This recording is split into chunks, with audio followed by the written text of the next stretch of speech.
Chapter 19. The Medieval Struggle. Our history books are largely written by humanists, and as a result, the required textbooks give us a sorry picture of the medieval church. The church did indeed stray in doctrine and morals and did require reformation, but this fact does not justify misrepresenting its history. We are commonly told of the rapacious popes who sought arrogantly to rule both church and state. We are not told that not all popes shared this opinion, nor that some of the steps of men like Innocent III had some justification. The plain fact is that the state more often controlled the church than the church did the state. This aspect of the story is too seldom stressed. Very early, the Holy Roman Empire saw itself as the true Jerusalem. Otto I saw himself as the state as representative of Christ and his kingdom. A liturgical vessel of his era, the 10th century, bears the inscription, Jerusalem Visio Pacis. The emperor on a coin held a Holy Ghost in the form of a dove in his right hand, so that he, and not the church, was the authority of Christ on earth.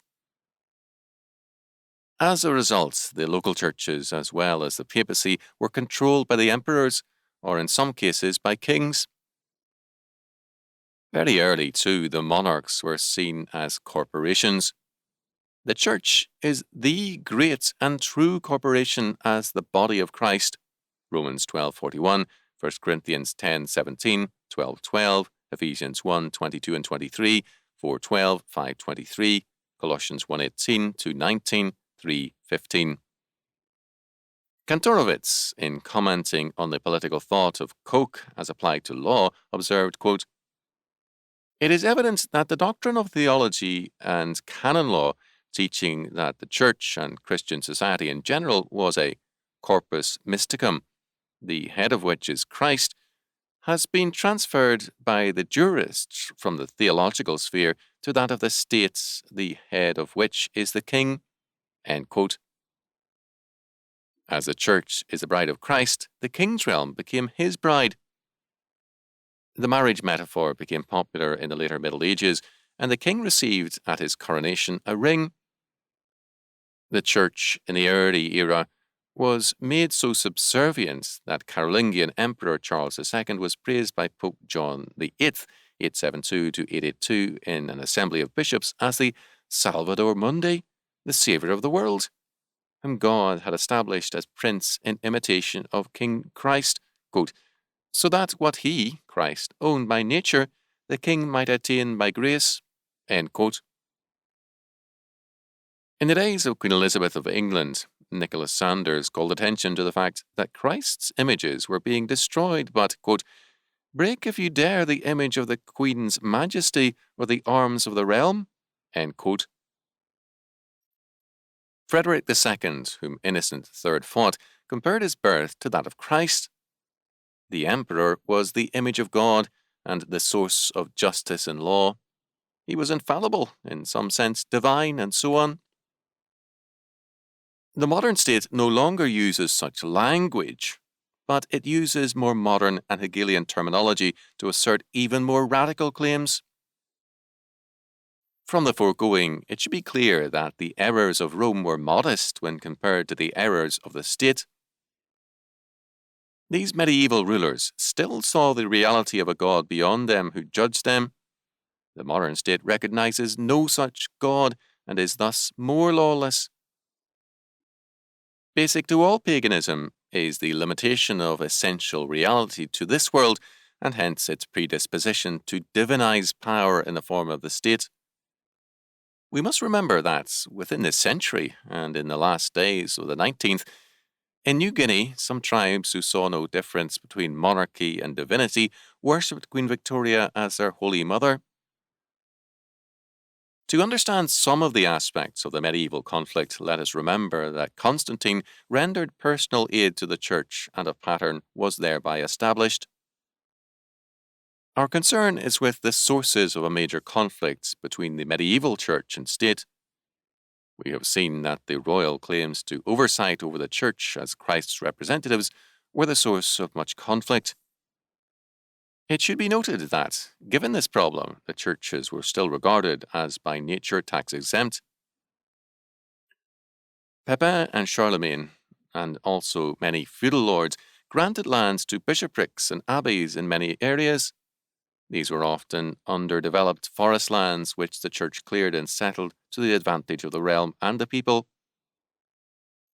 To free the clergy from business concerns, it was often required that a lay overseer be appointed to administer the land grants.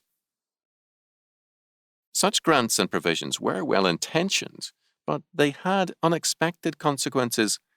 Lay overseers grew independent and saw the properties as their own. A more critical problem was the obligations attached to land.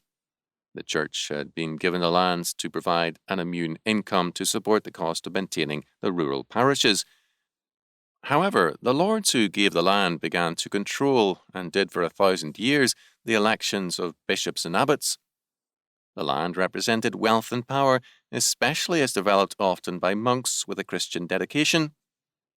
The land also represented potential military service, in that vassals were expected to support their lord with a given number of men for battle. Younger sons of the feudal lords were commonly elected to the office of abbot or bishop in order to keep the control over an important domain in the family's hands. This development made Christian faith a poor second to feudal considerations. Some bishops and abbots held dual offices in the church and in the state. There were extreme cases, such as that of a French bishop who held that he observed strict celibacy as a bishop while being married as a baron.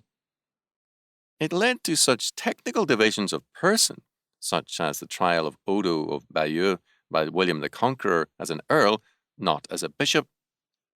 Indeed, the suggestion to do so came from Lanfranc. Such a dual capacity was set down in legal terms after 1100.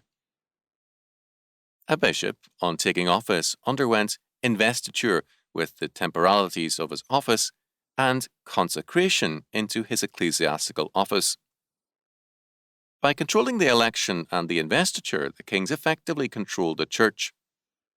The result was moral decay in the church. The same decay set in a few centuries later, prior to the Reformation, when the church was rich, but the states were richer and more powerful. Europe in the 10th century saw the church as an agency controlled by the state.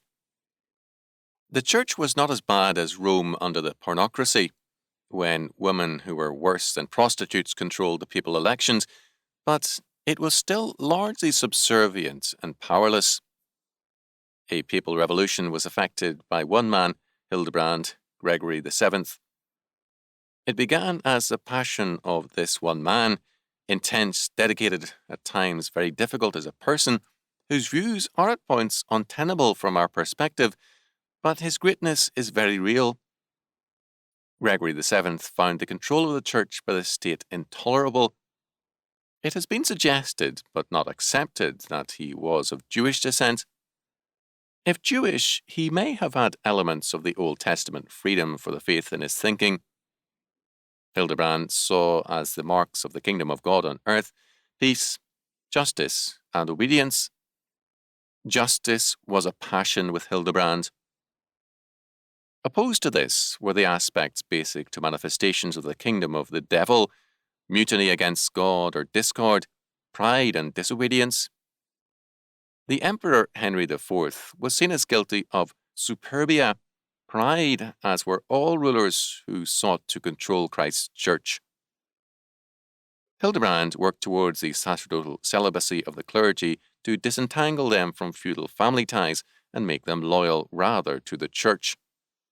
He denied the apostolic character of the emperor. The church had to be separated from the world. Gregory VII provided a centre for justice beyond the feudal court. Feudal Europe had as a strong aspect of its strength its localism. The local area was the essential realm of government. However, by attempting to reduce the church to an aspect of that local power, feudalism helped pave the way for the papal revolution to free the church. The papacy grew in power because it gave freedom to Europe in the form of a church whose life was greater than the feudal lords. The struggle began by Hildebrand did not end with his death. With ups and downs in that war, it continues to this day. The papacy of 1075, with Gregory's Dictatus Papal, set forth its position in Europe over the church and over the state as a kind of supreme court, and the true emperor who alone may use the imperial insignia. The pope may be judged by no one. Quote, "The Roman Church has never erred, nor will it err to all eternity, the Scripture bearing witness." End quote. Some later popes made even more far-reaching claims. Historians are prone to remind us of these extravagances, less apt to document the unrelenting drive to total power of the various princes and kings. At the time of the Renaissance, the European states had become tyrannies, and the papacy a rich and cynical centre of humanism. The battle was not ended, only obscured. It continues now in a more drastic form. The state now makes no attempt nor claim to be Christian.